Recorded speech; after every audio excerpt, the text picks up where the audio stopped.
क्या करूँगा लेके दौलत मेरे साबिर कल यदि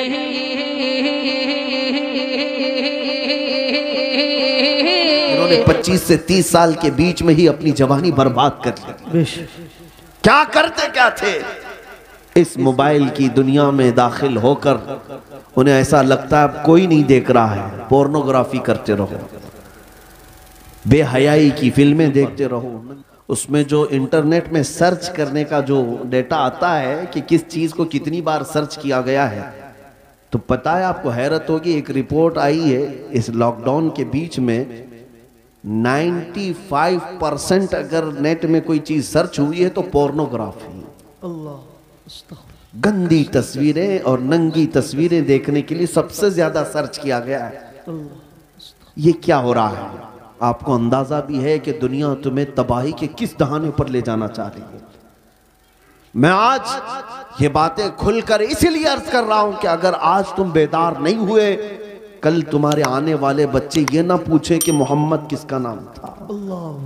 मुआज़ल्लाह रब्बिल आलमीन। कुरान क्या चीज है? क्योंकि मैंने ये जिद्दा में, अरब में, सऊदी अरब में एक शेख को कहते हुए सुना, अरबों ने अपने बच्चे ऑस्ट्रेलिया में, अमेरिका में पढ़ने के लिए बचपन में ही डाल दिए थे, और जब बच्चे वो जवान होकर के आए तो अपने बाप से इस बात पर लड़ने लगे कि अल्लाह एक ही क्यों है। ये कहां की बात कर रहा है? अरब की बात कर रहा हूं। आज यहाँ के भी हालात कोई दिगर नहीं है। तुमने भी बच्चे पैदा होते बोलते ही दूसरों की झोली में डाल दिया। तुम ये चाहते हो कि मेरा बच्चा फर फर अंग्रेजी बोलने लगे तो बहुत बड़े कमाल का बच्चा है, बहुत पहुंचा हुआ बच्चा है। तुम्हें पता ही नहीं कि दुनिया अपने कदमों में गुलाम बनाने के लिए सारे हथियार लाकर रख चुकी है, लेकिन फिर भी मैं अपनी इस किश्ते वीरान से मायूस नहीं। इस दुनिया ने जो करना था सब कर लिया है। आपको पता है हर स्कूल में, एजुकेशन में सिलेबस बदल करके क्या क्या चीजें जहर के तौर पर डाली जा रही हैं, क्या क्या चीजें डाली जा रही हैं। मुसलमान बच्चों के ईमान कब के तबाह हो जाए। एक स्कूल के एक किताब मेरे पास लाई गई थी, काफी साल हो गए, जिसमें चौथी या पांचवी की या तीसरी की, उसमें इंग्लिश में एक पोएम थी जिसका मतलब ये होता था कि खुदा कभी कभार उतरता है, इंग्लिश में गॉड उतरता है और बीच पर नाचने वालियों को गौर से देखता है, कभी वाइन पीता है, नाउज़ु बिल्लाहि मिन ज़ालिक। ये बचपन के उन दिमागों में अगर ये चीज जाए। मैं किताब तलाश करता रहा, मुझे नहीं मिली। किसी साहब ने कहा था कि कोई टीचर ये पढ़ा रही थी स्कूल में। अगर यही सारे मामलात रहे तो मेरे आका की वो हदीस भी सादिक आती, कुल्लु मौलूदिन यूलदु अलल फितरा औ युमज्जिसानिही औ युनस्सिरानिही। हर पैदा होने वाला बच्चा इस्लाम की फितरत में पैदा होता है, लेकिन उसके माँ बाप उसे यहूदी बना देते हैं, ईसाई बना देते हैं, या आग का पुजारी बना देते हैं। आज यही तो हालात है। तुम्हारे घर का बच्चा तो ईमान पर पैदा हुआ था, लेकिन तुमने किसी और की गोद में डालकर कब के उसे काफिर बना दिया। और नबी पाक सल्लल्लाहु तआला अलैहि वसल्लम ने यह भी फरमाया, क़यामत के करीब एक जमाना ऐसा आएगा तुम पर, सुबह तुम मोमिन रहोगे, शाम में काफिर हो जाओगे। रात को मोमिन सोओगे, सुबह काफिर उठोगे। मैं सोचता था ऐसा कैसे हो सकता है। मेरे अजीजों, दुनिया ने इतने हथियार भी तुम्हारे पास रख दिए हैं, तुम्हें खबर भी नहीं होती। तुम गाने सुनते सुनते सो रहे होते हो, कई कुफरिया कलमात उसमें आते हैं। रात को तो ईमान वाले थे, सुबह सुन करके काफिर हो चुके।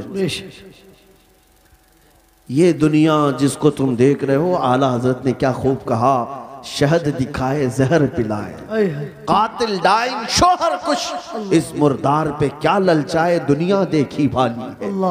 ऐ नौजवानों, याद रखना एक वक्त आएगा जब हम सबको इस दुनिया को तर्क करके जाना है। इस बात का यकीन रखो कि हमारी सांसें रुकने वाली हैं, एक दिन हमें बांध करके ले जाया जाएगा। आज तुम मस्जिद में बुलाने के बावजूद नहीं आते, कल तुम्हारा कफन बांधकर, रस्सियां बांधकर इमाम के सामने लाकर रख दिया जाएगा। जिंदगी भर नहीं पड़ता था, लेकिन अब इमाम तुम पर पड़ेगा। और फिर जाओगे, किस सफर पे जाओगे बताओ, कहां जाओगे? कोई ऐसी जगह तुमने ढूंढ रखी है तो मैं तुमसे फिर बात नहीं करूंगा। कि मरने के बाद मैंने एक सेफ जगह देखी है तुम्हारे पास? तुम्हें पता है जाना तो वही है जहां सब पहले वाले भी गए, बड़े बड़े वक्त के पहलवान, बड़े बड़े मालदार जहां गए, जिनके पास पैसों की रेल पेल ऐसी थी कि वो घर बैठे जो चाहते हासिल हो जाता, घर बैठे। तुम्हें पता है सिकंदर आजम एक बादशाह,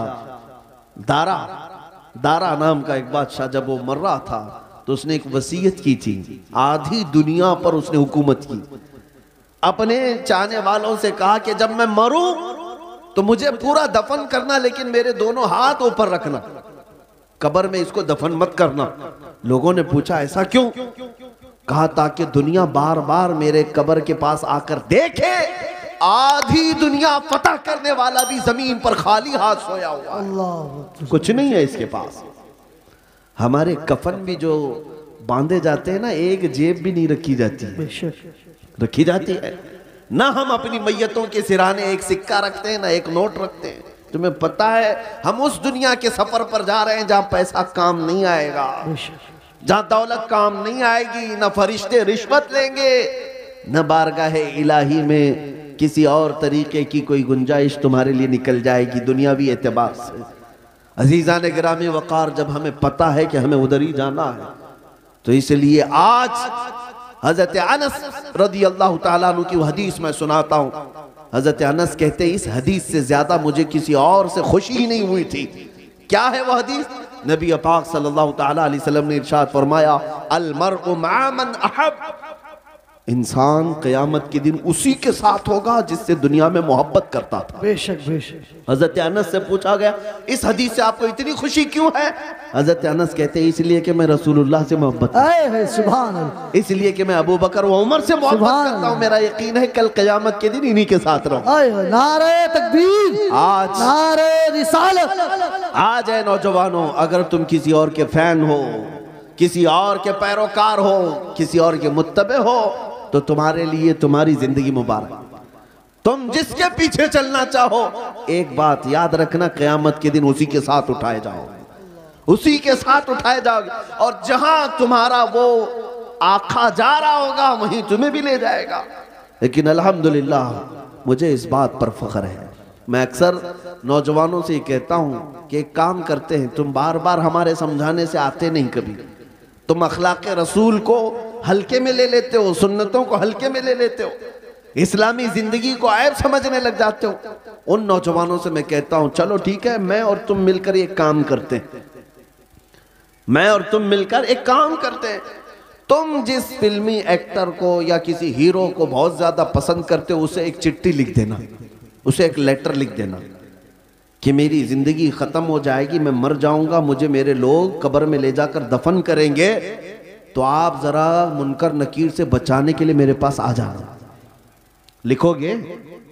नहीं। उससे लिख करके जाना और कहना सुबह शाम मैं तुम्हारी तरह से पहनता था, चलता था, खाता था, सब मैं तुम्हारी नकल करता था, जिंदगी भर मैं तुम्हारा फैन था, अब जा रहा हूं तो मदद के लिए कब्र में आ जाना। एक नौजवान से मैंने कहा तो हंसने लगा, कहा कि हज़रत ऐसी बात, क्या वो आ सकेंगे हमारी कब्र में?